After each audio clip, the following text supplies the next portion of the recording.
Hi everyone, my name's Chris Friend. I'm co-minister at Alnwick Baptist Church in Northumberland, along with my wife Caroline, who will message you separately, obviously. Quick question before I say any more. Do you want to love it or do you want to list it? Because let's face it, that's the burning question you're asking at this conference, right? So, quick history from me. If you'd asked me 20 years ago would I end up as a Baptist minister, I would have laughed in your face. I was funeral directing at the time.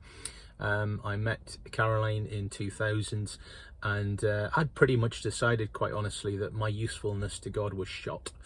And I would continue doing what I was doing in community, serving Alnwick as a funeral director, but anything more than that in terms of ministry, not much good.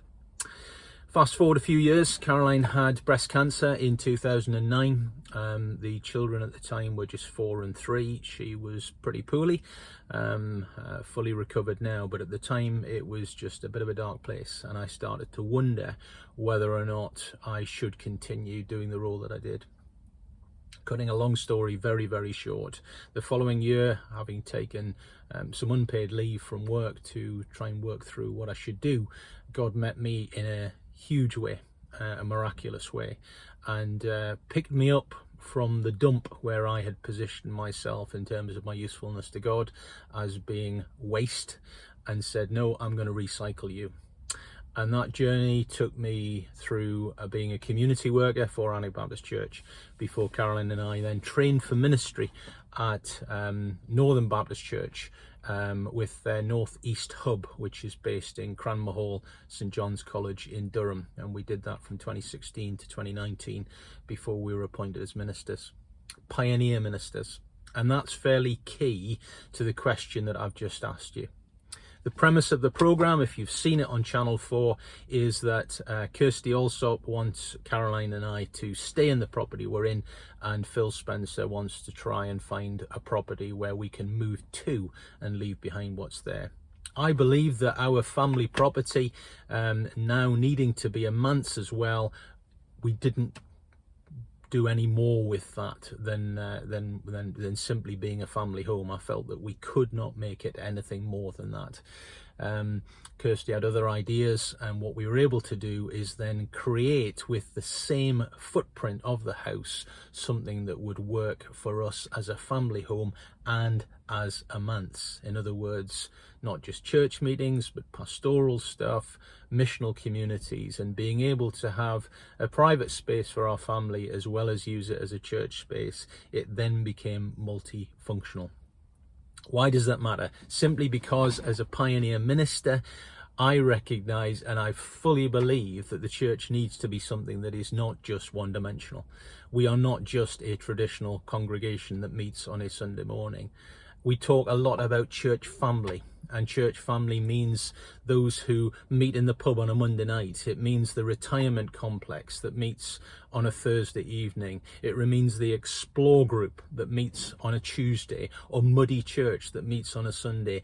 Everyone is integral to the life of Alnwick Baptist Church. It's dual carriageway. It is not just a single road. And as a pioneer minister, I believe that we need to look at church through the lens of something that is multidimensional. As a pioneer, I fundamentally believe that. So please pray for me, please pray for Caroline and I as we continue to serve as co-ministers at Alnwick Baptist Church. Life's not been easy for us in some respects of late, and some of you will know that story and some of you don't, but you know, God knows, and we would just ask that you would pray for us during this season, that God will continue to use us for his purposes in Alnwick, for however long that might be. Thank you for listening. Hi, I'm Dave Etherington. In 2013, I moved from Suffolk to County Durham with my wife and 2 daughters, thinking that I was heading into a full-time church ministry role. However, towards the end of my formational training, I pushed a door into the healthcare chaplaincy world, and it opened emphatically. And in 2019, I was ordained and inducted into a bivocational role in local church ministry and healthcare chaplaincy. and that was throughout the pandemic also. However, in recent weeks, actually, I have accepted a role in full-time healthcare chaplaincy. So I'm entering into a new context in South Tyneside and Sunderland Foundation Trust. I'm saying goodbye to church ministry. So I would really ask for prayers in settling well into a new context, into a full-time healthcare chaplaincy role.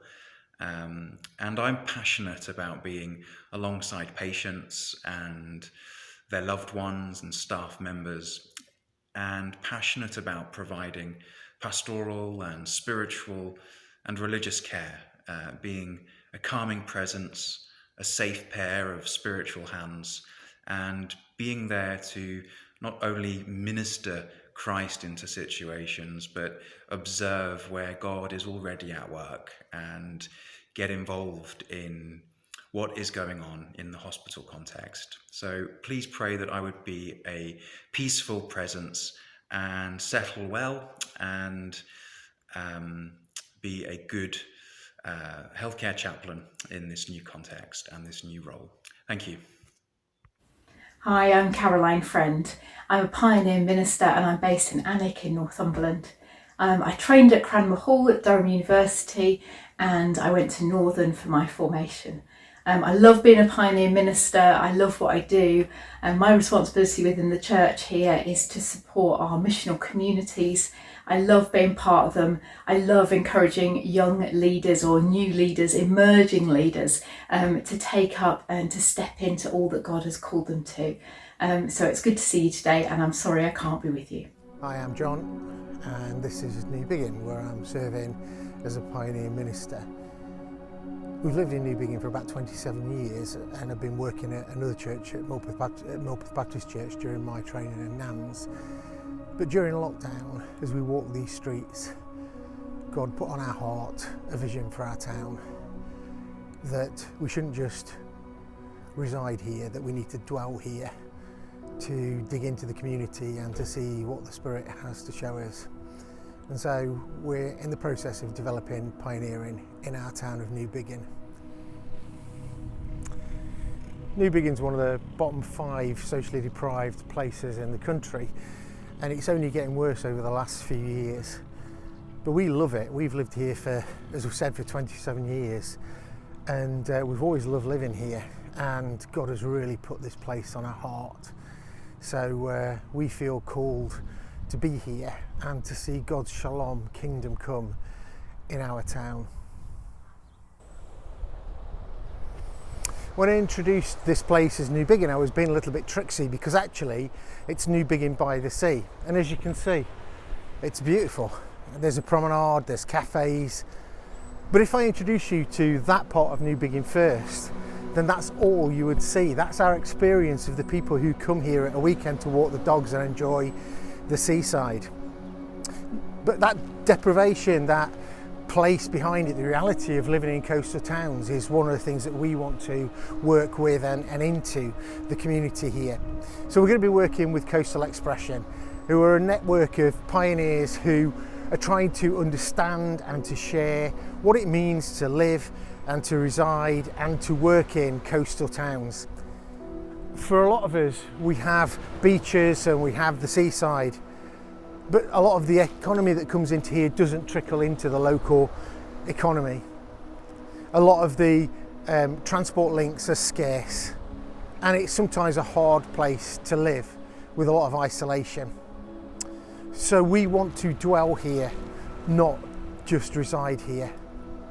But also we have a heart to start a fresh expression as well. And the fresh expression is going to be built around the people we know who find God in the horizon, who, as we walk the Northumberland coast, are filled with God's love and see his creation and what it means to us.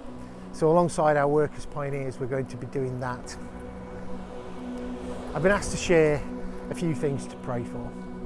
As we begin this pioneering journey, we've decided to be self-funded, and that's great, and I've got a job in a local school, but that comes with certain restraints. I have to work and I haven't got all the time I want to spend in pioneering. We'd love to get funding, but at the moment we've got to get some of the governance in place before we do that. And so there is a tension between the time that I spend at school and the time that I spend pioneering. I mentioned the governance. One thing that we are having to do is set up the governance for the fresh expression, and that's taking a lot of time and may take some money as well, so you can pray for that for us. And also, although we've lived here for a long time, we really want to get under the skin of our town, so you can pray that we will find deep roots and people of peace with which to share this journey.